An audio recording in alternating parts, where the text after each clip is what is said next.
So did you see that picture of Brad Pitt in 1993? Yes, it took me a moment to. Well, I mean, I knew it was him, but I was like, "What?" And then I realized it was Interview with the Vampire time, and that's why his hair was ridiculous. That's why Gwyneth Paltrow was in the background.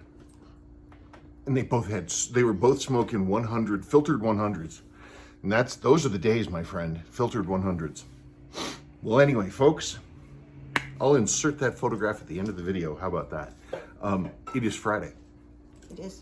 It is Friday, and it's one of these things where summer just sort of arrives. So we had some nice pleasant spring for 4 days, 5 days, and then it went boom, and here we are. This isn't summer. This isn't summer, it's fake summer.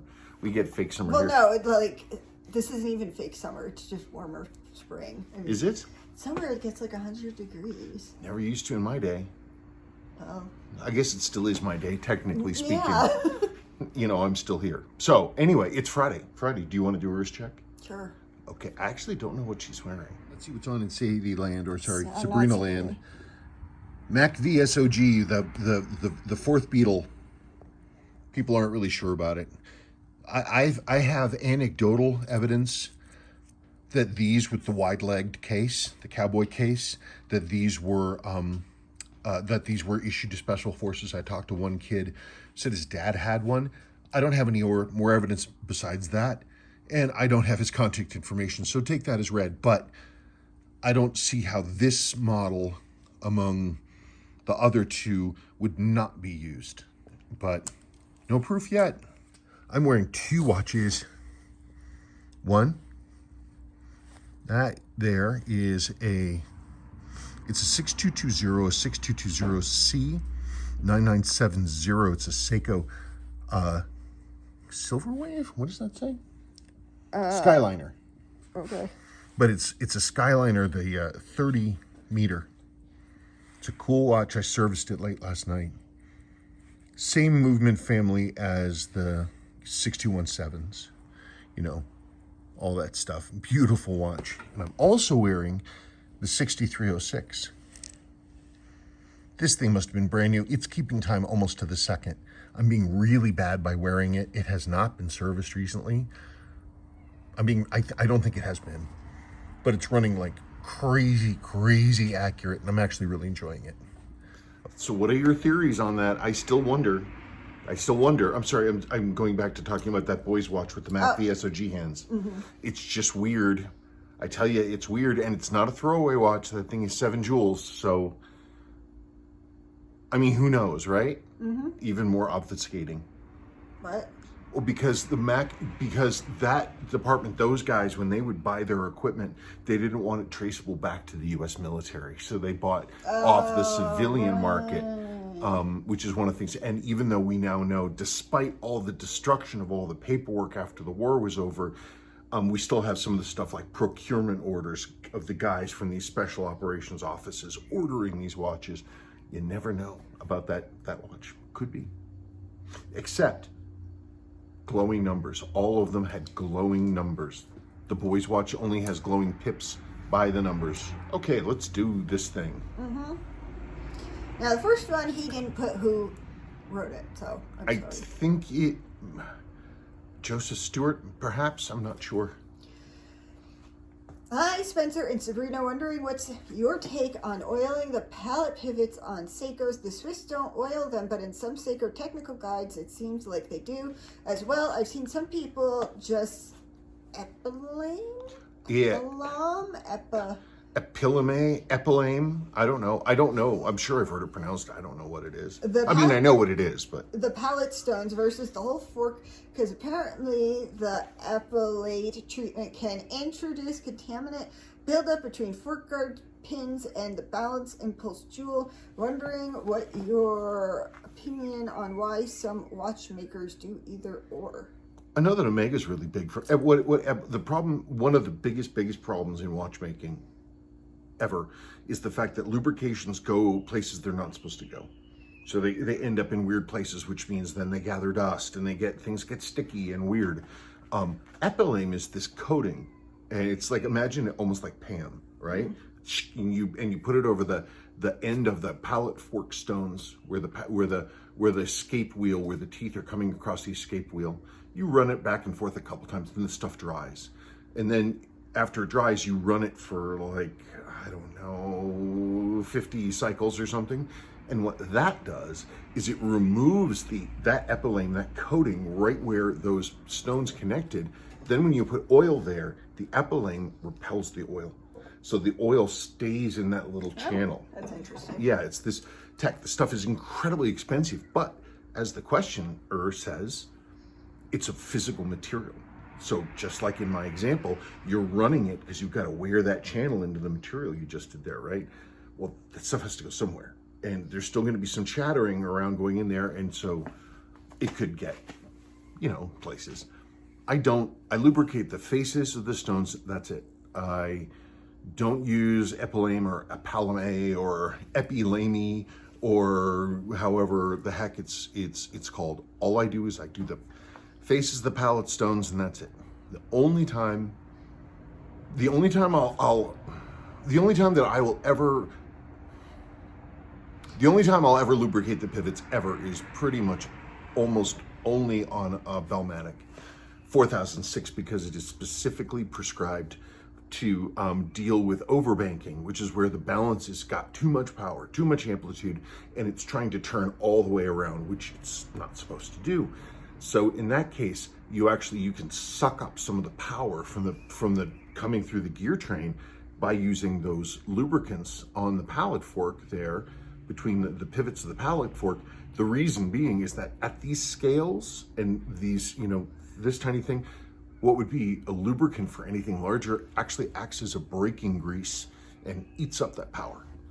Other than that, I just don't see the point. It's not, lubrication is something I think of for any pivot that turns 360 degrees.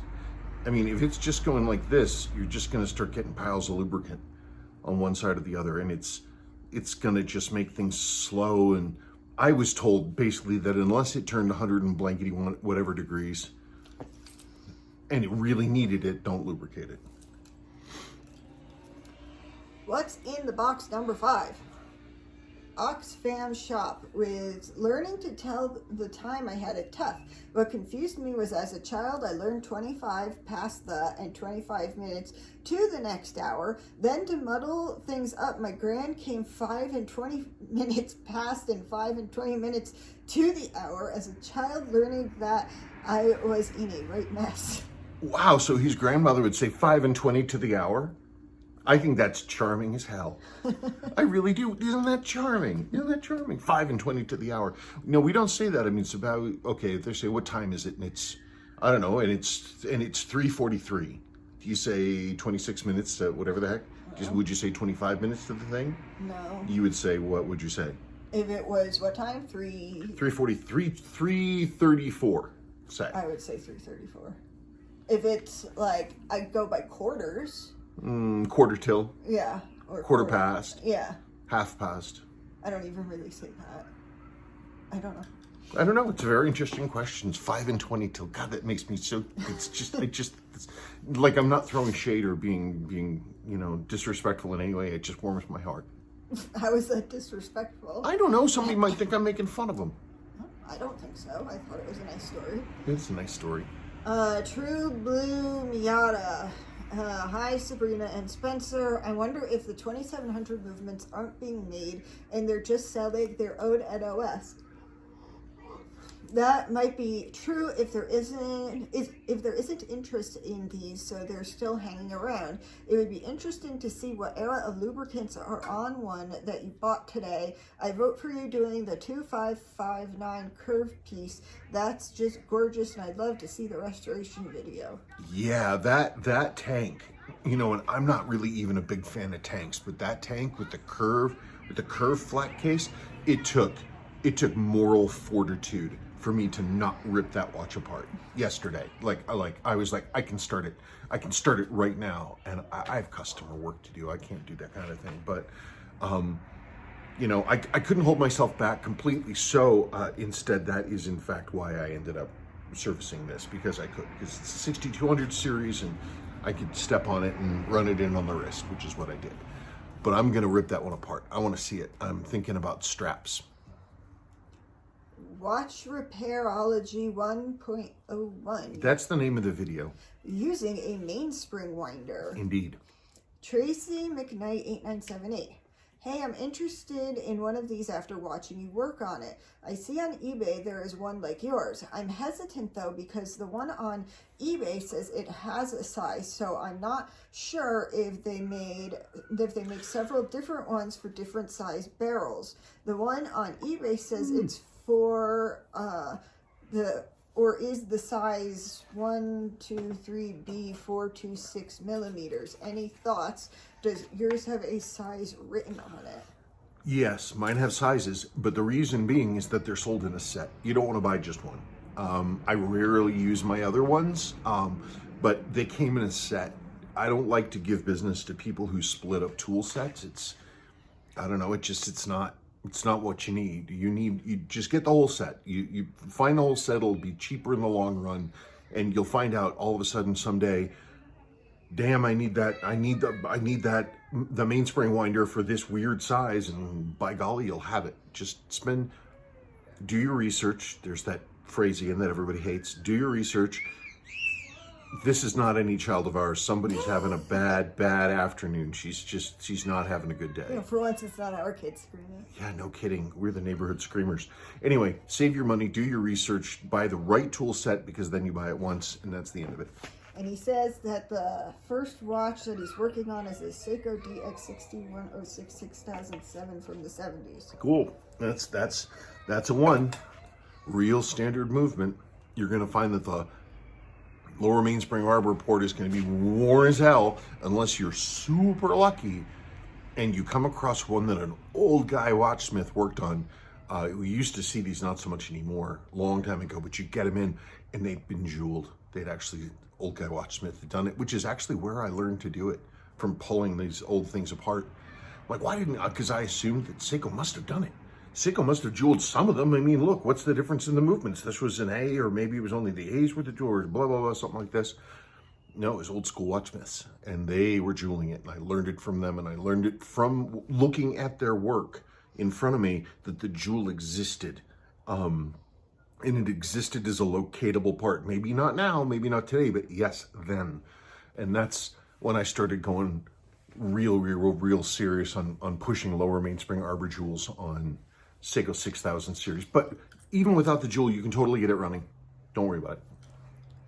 Let's restore $28 watch, 1980s Vostok Komandersky. Hey, you just did a lot better than last time. Really? Mm-hmm. Wow. Percy Prune and a bunch of other stuff. Who knows who he is?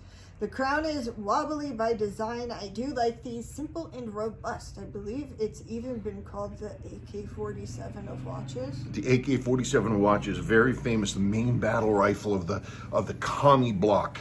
It's the counterpart to our M16, but it was famous for being basically unkillable. You could throw it in the mud and shoot it filled with mud. The barrel wouldn't rust because it was chrome lined. And I don't know, I think there was a lot to that at the beginning. There's a billion variants of them made now, and they're more or less disposable, some of them.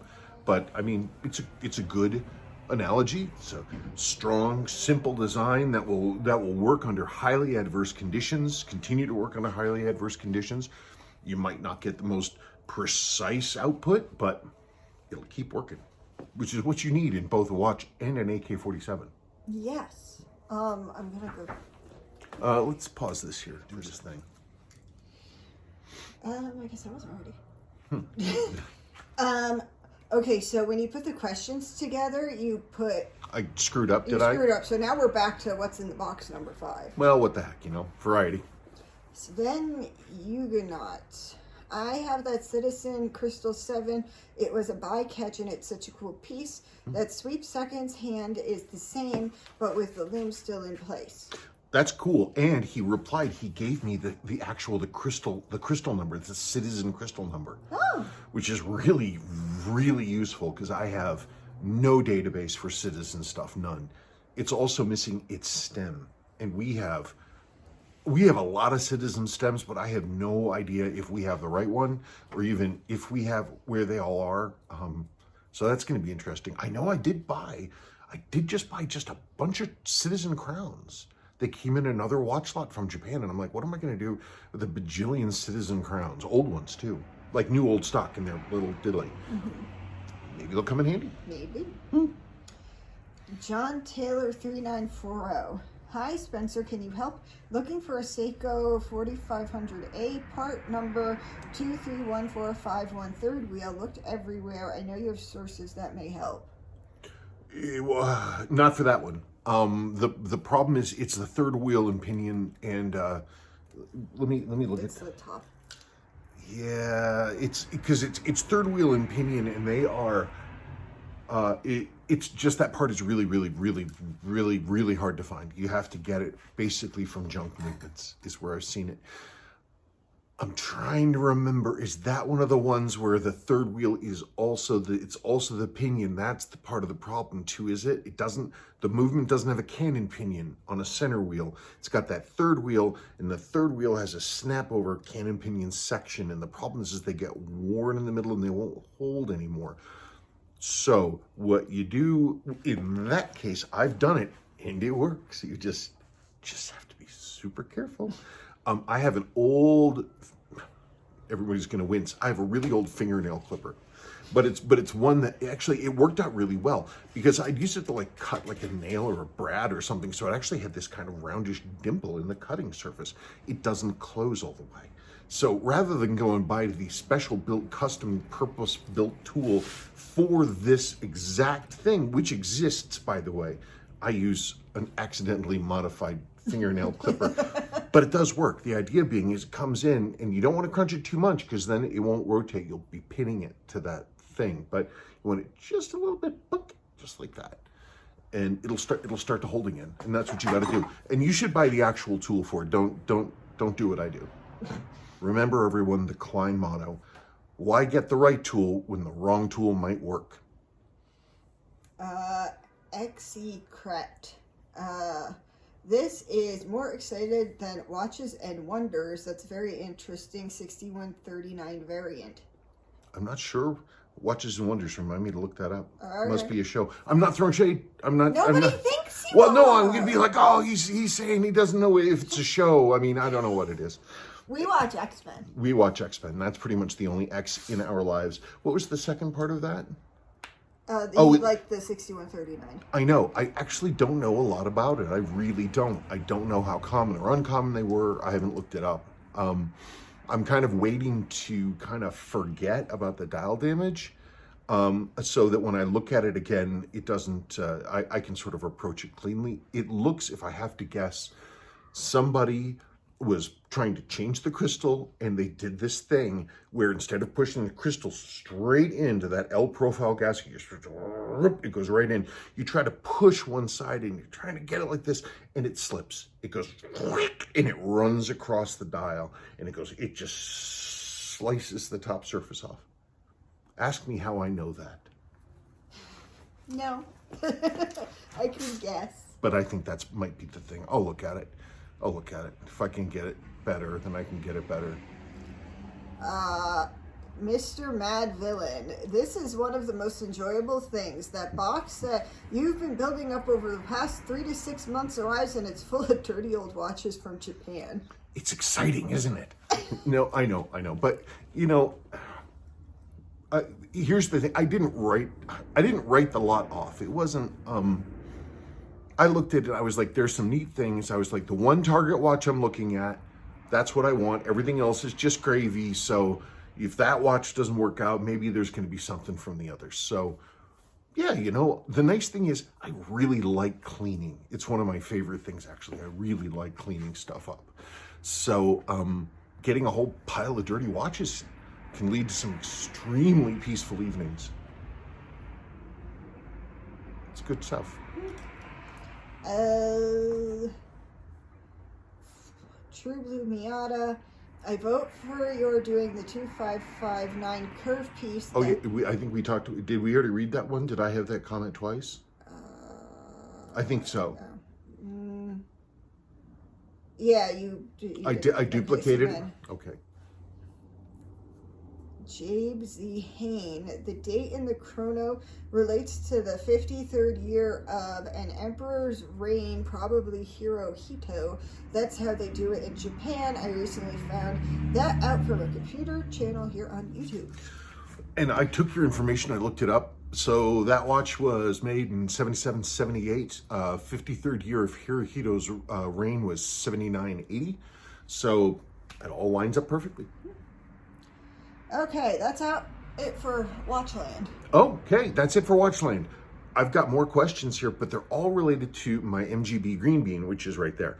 So if you want to hear about MGB stuff, by all means stay. If you're done, you are free to go. It's a beautiful afternoon. Get out there and, make some new friends.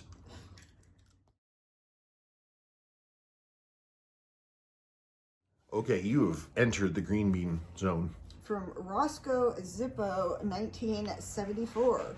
Great work, Spencer. When someone is so detail-oriented and wants to return a vehicle or watch to original spec, but with reliability issues resolved, the whole project definitely becomes a labor of love. However, the end result will be so worth it, and the satisfaction from your achievements will be incredible. I'm with you, as I'm sure all your dedicated followers are, 100% confident that Greenbean will live again. Fantastic work, and thanks for another update on this truly enjoyable adventure. Somebody decided I needed some cheering up.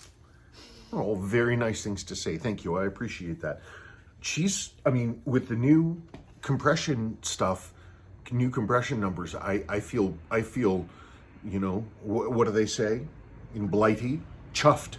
Chuffed? I do. I feel chuffed. Your hair looks chuffed. It is chuffed. I'm pretty chuffed. It's true. No, but thank you for that. I very, very much appreciate everything that you had to say. I wanted to. I wish I were detail oriented. I wish. I don't know. I feel like I miss everything, and the problem is I just am kind of haphazard. So I kind of go as I go. I follow my nose, and it takes longer as a process. I don't know. I guess it's not detail oriented more than I just want everything to work correctly and be clean. I think is that detail oriented? Yeah. I guess if I think detail oriented, I'm thinking like, I'm going to get this thing ready for Pebble Beach. It's going to be like concourse worthy. Like I'm going to be polishing the underside of the underside of the spokes and the wheels. I don't know. I would think that it's kind of like, you're making sure that you have everything working as it ought to, even if it takes, I don't know, a while. Yeah. Well, that's the thing. I'm going through it, and I said it in the last videos. I'm not restoring. I don't know what you want to call it. I'm not restoring this in the sense of like I'm doing like a frame off restoration and really going through it. I'm servicing this car like I would service a watch, pretty much straight down. That's the thing. I'm cleaning the things that need to be cleaned. I'm fixing the things that need to be fixed. I'm addressing any condition issues that need to be addressed.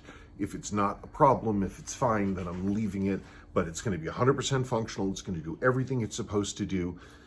Any damage that was progressing will have been stopped, and that's it. Other than that, it'll be 100% functional. So what is that? That's not like restoring. That's restoring. Is that servicing? I don't know. I guess I think of it as a different way. It makes me happy to think of it as a giant watch. Hey, that's the same car that Christopher had that he almost set on when he set the grass on fire. No, not Christopher. It was Anthony Jr. Oh, Anthony Jr. God, I always get them confused. Yes, Why would you get them confused? All I know, I see the yellow, whatever the heck that thing is, that car he had. Catalytic converter's hot enough to fry a steak on. I can't do Tony at all. I wasn't even thinking of trying, but anyway. Greg Moradian 3711. Hang on, my phone just had a heart attack. Okay. I did a conversion on my 69 GT some years ago. We sent the dash out to... Oh, this is a dash conversion? Okay, so you converted the dash from the pillow dash to the earlier kind. Okay. We sent the dash out to the powder coater. They redid the crack finish and it came out stunning. The combo gauge is a direct replacement. The bulb slides in where the temp sending unit is.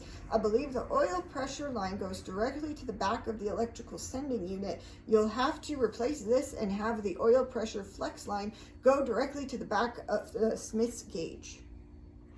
I can't figure out the tech on that gauge, that oil water temperature gauge. One is electric, but the other one, that weird flexi bimetallic thing, what the heck is that thing?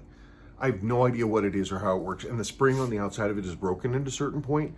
So that's given me a little bit of I don't know, apprehension, because I don't quite know where we're going to go with that. It might be fun to just, she's already 3 cars. I mean, she was 2 cars when she got here, and I've been doing a Simpson and Samson and swapping in parts from the GT as needed. So now she's 3 cars. So who cares at this point? I could put in an individual water temperature gauge and an individual oil pressure gauge and just regonculate the dash to take that. And I don't know, more gauges is more stuff to look at, but I love the one now. It's a combo.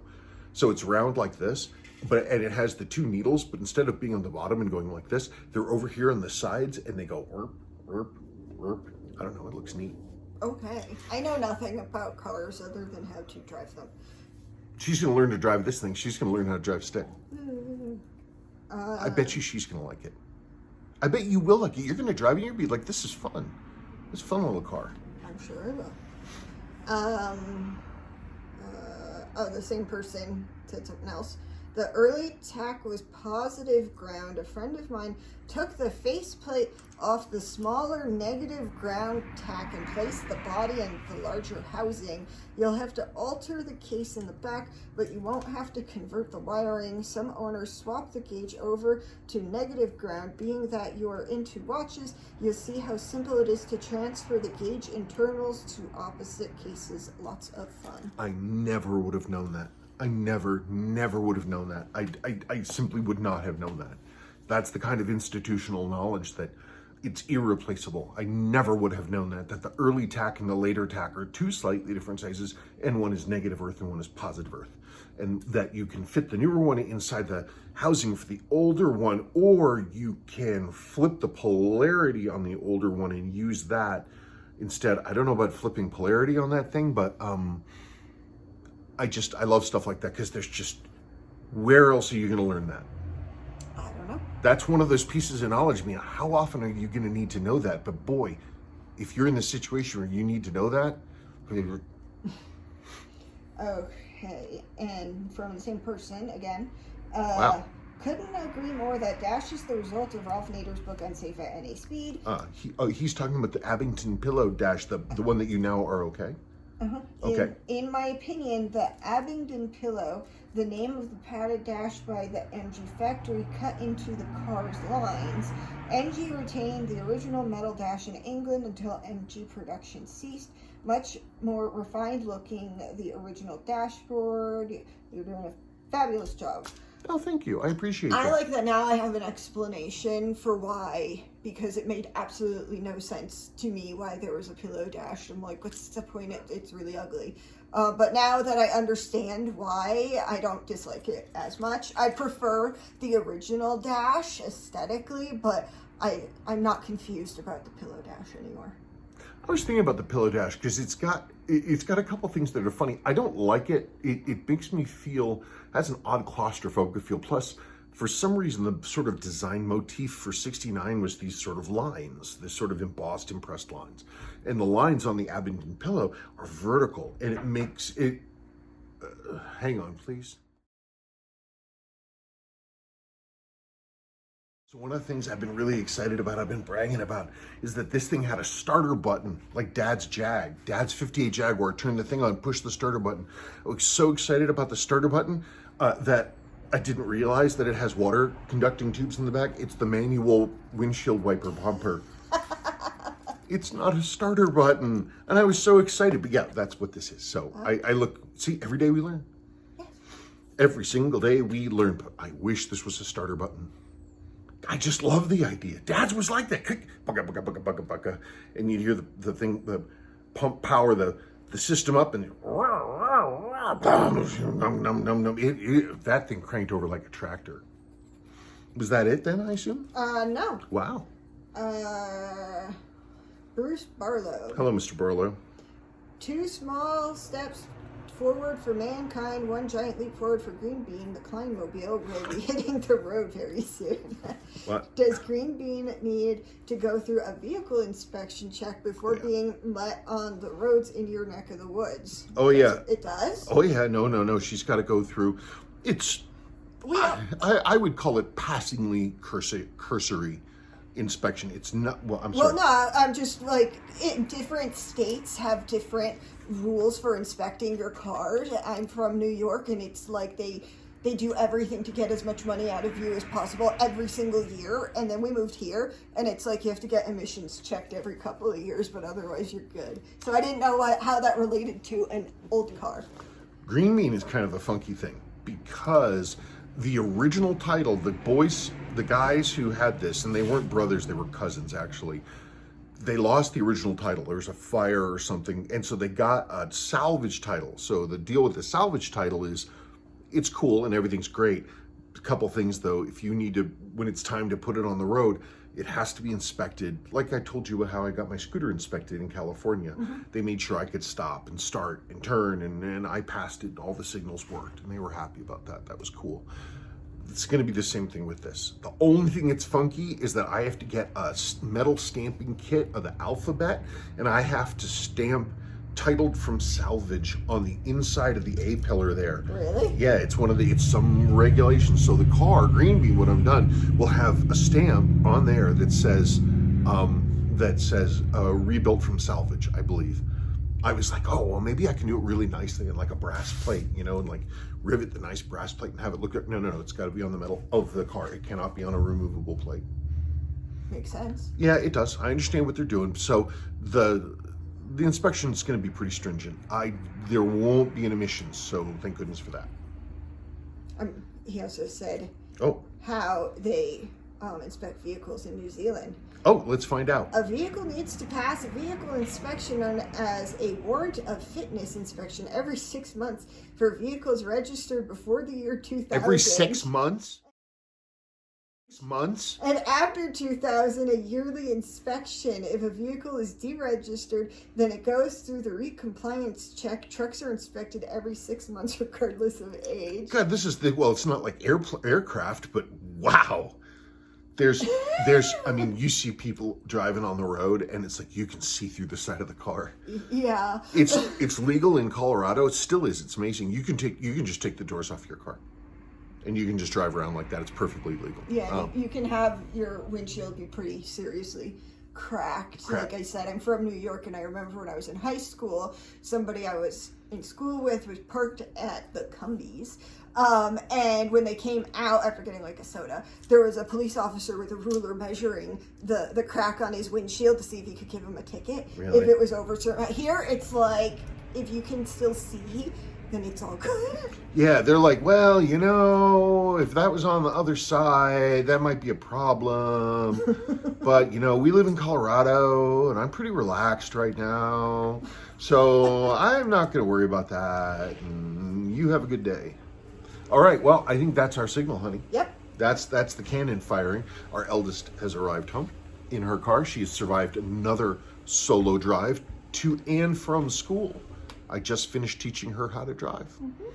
It was amazing. And you want to talk about, inspections and tests. It took me 60 hours of co-driving with her, where she was driving and I was sitting on the passenger seat. 60 hours of driving, daytime and nighttime, and weather and snow. And then she had to go through, the car had to be ready to go, and then she had to go through her writing instructions, and then her own driving instructor, her own driving tests, and she made it. Hey, Sadie, your headlights are on. She's making thing. Well, yeah, is your car still running? Yeah. Oh, well, that would explain it. Did you go to Walgreens? Folks, it's Friday afternoon. Everybody else who's still here, who's still left in class or whatever you want to call this, you're all free to go. We're done Friday afternoon. It's done. Friday afternoon club calls. Go get yourself a cool one. Goodbye.